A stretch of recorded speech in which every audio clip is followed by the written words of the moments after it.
Hello बच्चों, let's see the question and the question is which of the following statement do not form a part of Bohr's model of hydrogen atom। मतलब यहाँ पर हमारे पास बेटा कौन सा statement जो है वो आपके Bohr's atomic model of hydrogen atom का पार्ट नहीं है। तो चलिए ये स्टेटमेंट टाइप ऑफ क्वेश्चन बेटा इसको हम पढ़ते हैं, उसको क्रॉस चेक करते हैं।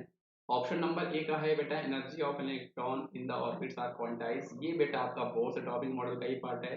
यहाँ पर हमारे पास एनर्जी का जो इक्वेशन है बेटा वो आपके पास गिवन था -13.4 Z square by N square eV. ये वैल्यू बेटा आपको यहाँ पर इक्वेशन को, ये इक्वेशन हमें बोस ने प्रूव करके दिया था। तो ये आपका बेटा जो है बोस एटॉमिक मॉडल का ही पार्ट है। अगला हमारे पास बी जो है electron in the orbit nearest the nucleus as lowest energy. ये भी आपके पास बेटा बोस एटॉमिक मॉडल का ये भी आपका स्टेटमेंट, ये उसका पार्ट है बेटा। अगर हम सी की बात करें electrons revolve in different orbit around the nucleus, ये भी आपका बिल्कुल सही जवाब है बेटा। ये भी हमें एंगुलर मोमेंटम के कॉन्सेप्ट से हमें बोस ने समझाया था। एक्चुअल में आपका बेटा M V R equal to N H by, है ना, ये आपका 2 पाई जो होता है, ये हमारे पास एक रिलेशन आता है जहाँ पे हर एक एटम्स की जो होती है एंगुलर मोमेंटम जो अलग हुआ करती है, और एन जो होता है बेटा यहाँ पर उनके ऑर्बिट को बताया करता है। तो इस तरह से ये वाला भी जो कॉन्सेप्ट था वो हमें बोर्स ने अपने एटॉमिक मॉडल में समझाया था। तो ये भी आपका बोर्स से ही संबंधित है। अगर हम डी की बात करते हैं तो यही इस क्वेश्चन हमारे पास बेटा सही जवाब हो जाएगा, क्योंकि यही जो है वो बोस एटॉमिक मॉडल से आपका नहीं मैच करता।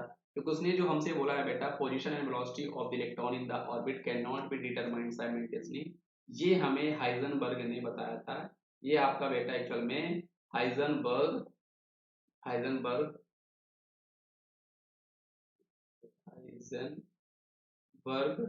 है ना, एक मिनट इसको बेटा, ये जो है बेटा ये आपका हाइजेनबर्ग अनसर्टेनिटी का प्रिंसिपल है। ये आपका क्या है बेटा, ये आपका हाइजेनबर्ग अनसर्टेनिटी का प्रिंसिपल है, ऑप्शन नंबर डी। ये आपके बोस एटॉमिक मॉडल का पार्ट नहीं है।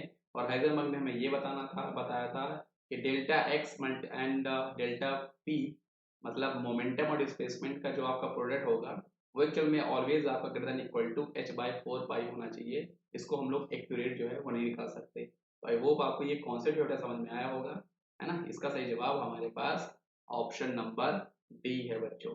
तो थैंक यू बच्चों।